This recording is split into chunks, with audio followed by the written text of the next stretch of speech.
আয়তাবে সহচরীতে আপনাদের স্বাগত। আমি আজকে দুধ দিয়ে শুক্তো বানাবো। এর জন্য দরকার বড়ি, সবজি কেটে নিয়েছি, ডাঁটা, আলু, কাঁচা কলা, উচ্ছে, বেগুন, পেঁপে, আর অনেক সবজি দেওয়া যায়। আমার ঘরে যে কটা আছে এগুলো আমি দিলাম। কড়াইয়ে তেল গরম করে নিয়েছি, এবার আমি উচ্ছে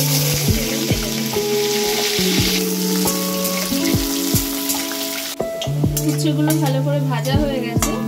এবার আমি তুলে নিচ্ছি উচ্ছেগুলোকে। এই তেলের মধ্যে আমি বড়ি দিয়ে বড়িটা ভেজে নিচ্ছি। ভাজা হয়ে গেছে, এবার আমি তুলে নিচ্ছি। তেলের মধ্যে ফোড়ন হিসেবে কিছুটা রাঁধুনি দিলাম আর কিছুটা পাঁচফোড়ন দিলাম।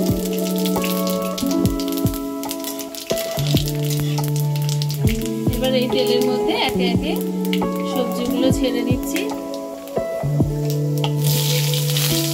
কাঁচা কলা, আলু, বেগুনটা পরে দেবো, আর বাকি সব সবজিগুলো এখন দিয়ে দিচ্ছি।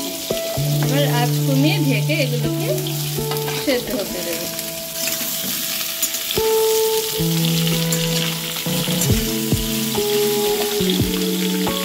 ঢেকে আঁচ কমিয়ে রেখে দিলাম। এদিকে একটা পাত্রে আমি 1 চামচ সর্ষে গুঁড়ো আর 1 চামচ পোস্ত গুঁড়ো আমি জল দিয়ে ভিজিয়ে রাখবো। সর্ষে পোস্তটা আমি জল দিয়ে গুলে নিয়েছি। সবজিগুলোকে এবার একটু নেড়ে নেব।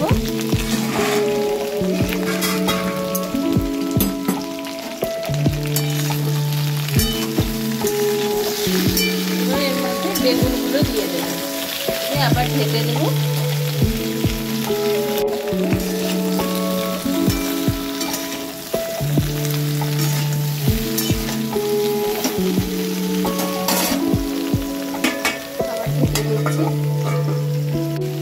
এবার সবজিগুলোতে স্বাদ মতো নুন দিয়ে দিচ্ছি।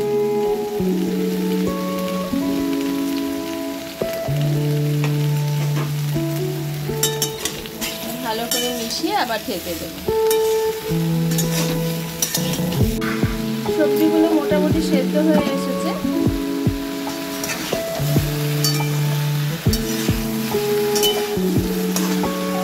এবার আমি এর মধ্যে জল দিয়ে দেবো।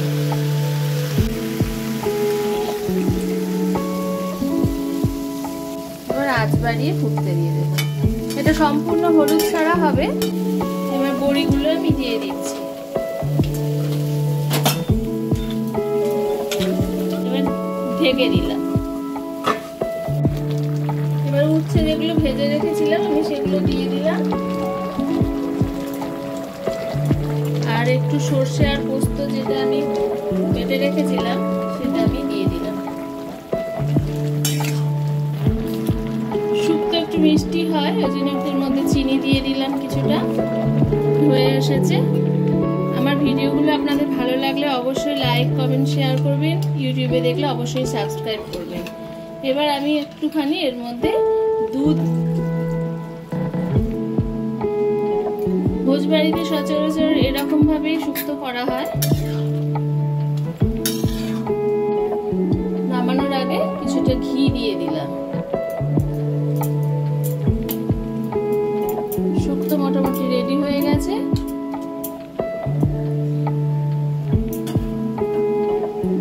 আপনারা ভালোই থাকবেন। নমস্কার।